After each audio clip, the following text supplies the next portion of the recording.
Hello, good morning po. Regarding po sa aking solar setup. So, dito muna tayo po sa Codelco. Okay. Papansin nyo. Yan. Rate natin po yung ano natin, yung metro. Codelco po yan. So, solar setup po ako. Kung mapapansin nyo, Jones 00. Wala na po tayong kinukuha sa Codelco po. Yan. So, 12 o'clock po ng ngayon, tanghali. Tapos, ito yung mga solar panel. Ito yung mga solar panel.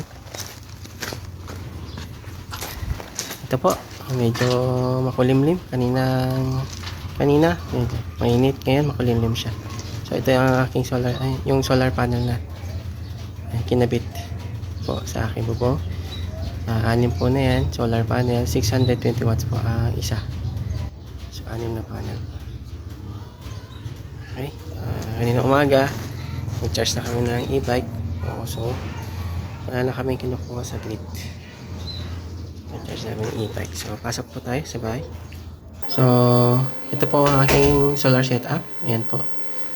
Ayan. Hybrid po. Ayan. 6 kilowatt hybrid inverter.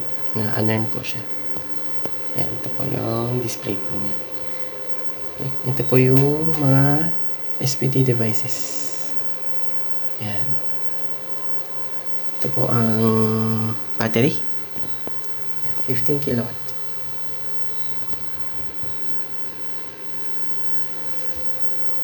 Touchscreen.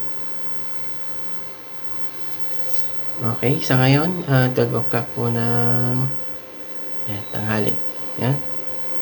So, mapansin niyo po, wala na po tayong kinukuha sa grid, sa Codelco. Si solar panel po ang nag-harvest 2.38 kilowatt. So, medyo makulimlim kasi. Yan. So, ito yung ating consumption ngayon sa bahay. Hindi pa po kami naka-aircon po dyan. So, 200 watts lang po. So, kung ano yung na-harvest niya, yung iba pupunta sa bahay na consumption na load is 200. So, yung natira is pupunta sa battery. 2.6 kilowatt po yung napupunta sa battery. So, 64% na po siya. Ngayon, 12 o'clock ng tanghali. Okay. So, pamansin nyo, wala na po. So, kahit mag-aircon po kami, kayang-kaya po ng solar panel. Yun lang po.